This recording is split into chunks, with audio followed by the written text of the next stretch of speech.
Hello everyone, CrystalFissure here. Welcome to another part of my Let's Play of Spyro the Dragon, Spyro Reignited Trilogy.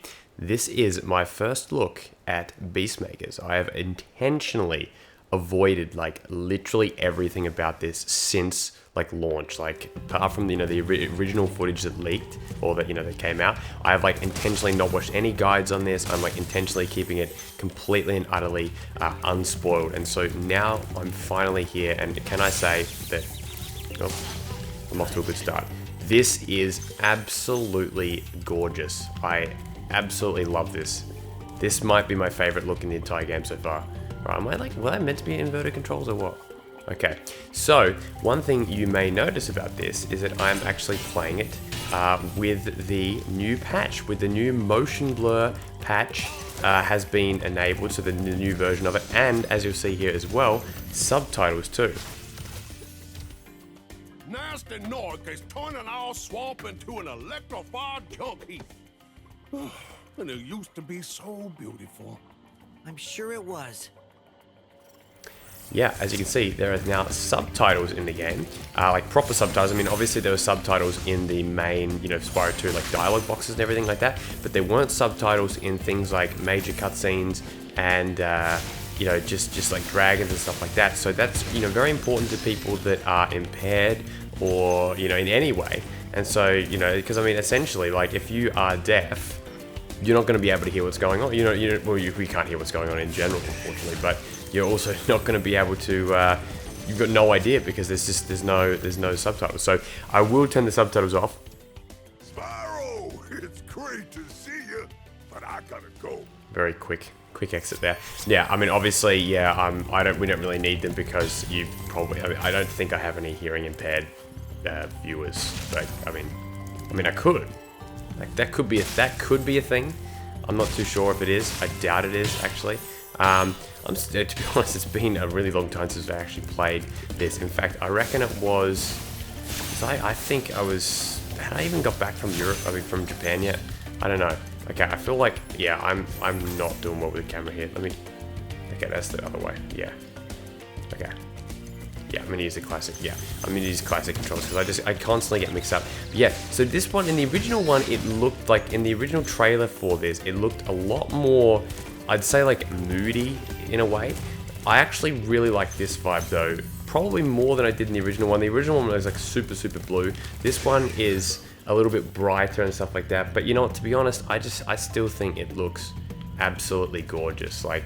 That is just a lovely, lovely shot of the world. And now, without the motion blur, obviously when you go faster, it's still kind of, it naturally, it's not at 60 FPS, it's not going to be as smooth, but I just still think that regardless of that, it's looking really, really nice.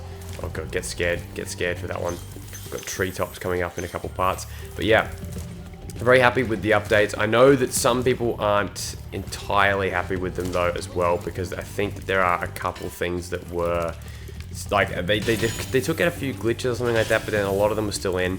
The main really important thing though, I think for people, was subtitles, and of course, yeah, subtitles of course for anyone impaired or just anyone that wanted them, and then yeah, motion blur is important, and then the game breaking bugs that would that would essentially cause people to have to restart the entire save slot all over again, because that was what was actually happening with someone like my friend Alice had that with Spyro 3. Funnily enough, they didn't actually mention that as being a fix in the patch notes. So they didn't say anything about the sunrise spring thing, but maybe it was connected to something in, I don't know, maybe it was connected by something else, so we don't actually know what's going on there. Anyway, look at that floaty gem there. Some of the gems are a little bit weirdly floaty. I don't know if you guys noticed that, but I do. I think, yeah, I mean, obviously, so since this part has, since I guess the last time I recorded, there's a lot of stuff sort of come out about the development of the game, and obviously I'm still a fan of the game, but there was some stuff that came out there, essentially, Toys for Bob pretty much primarily worked on this, this game, Spyro 1. Spyro 2 and 3 were pretty much not really even done by them. Spyro 3 was almost entirely done by Sanzaro. And then there was a development company that I saw, it was where was it? It was There's a company somewhere, it's like, I think, was it in Canada or something like that, but it's on Twitter somewhere, and it was really, really cool. They were doing design, they were showing off designs from Summer Forest, so they actually worked on stuff from that. So clearly, you know, this game was quite a collaborative project, and like, I'm not saying that that's a bad thing, like that they're all collaborative, but it did point out, this video did point out, and I'll put a link to it in the description, it's really well done, basically pointed out that they had less than a year to make this game, and to me, that's a problem. It also makes me excited about a potential future Spyro game though, because then they're only essentially having to worry about one game, and they've probably got like close to 2 years, presumably. So that's exciting. I feel so sorry for all the dragons still. Maybe once you've rescued 50 dragons, I'll feel a little better. Thank you, Bentley. Alright, not Bentley, what was his name? The other guy? Is it Bentley? No, the guy from, you know, it's the guy from Sly. It sounds like the guy from Sly. Alright, so what am I missing? I'm clearly missing some major stuff. Oh, right here. Duh. Look at this. There we go. Okay. Yeah, I'm still getting used to the control. I think I will forever not be as good at the reignited version than I will be at, you know, the other ones, but that's okay. You know, we'll live and learn. So what do we got here? I'm missing stuff around here too. No. Oh, jeez.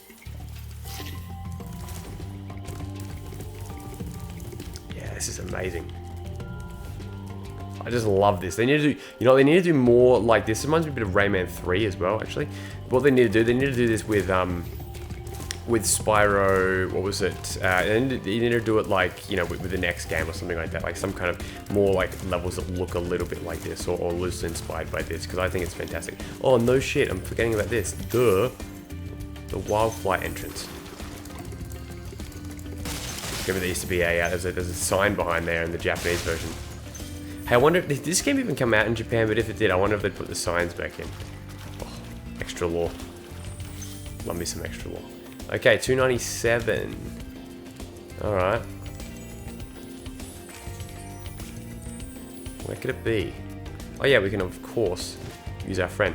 Yeah, see, I guess some people would argue maybe it's a little bit too bright. You know, it is a different interpretation to the original. I think, yeah, I could understand that actually. I could see that you could probably go a touch darker, but I don't think it's like level ruining it by any stretch of the imagination either. I think it still is an exceedingly pretty level. The level I'm really excited to go to though is actually, as we cap this off, is the next part. Beastmakers, you know, the guys obviously believe that their world is quite pretty. You know, their whole like, you know, look, this world was great before Nasty North got in. What did this level actually look like before he got here? Like, that's what I'm curious. Like, how did he actually ruin it really anymore? Especially when there's like not that many Norks really. I mean, look, and they're like taking advantage. Okay, they took advantage of these electricity pads, which, I mean, do you even want to talk about the lore implications of that? Like, why would these even be here? You know. Very, very interesting.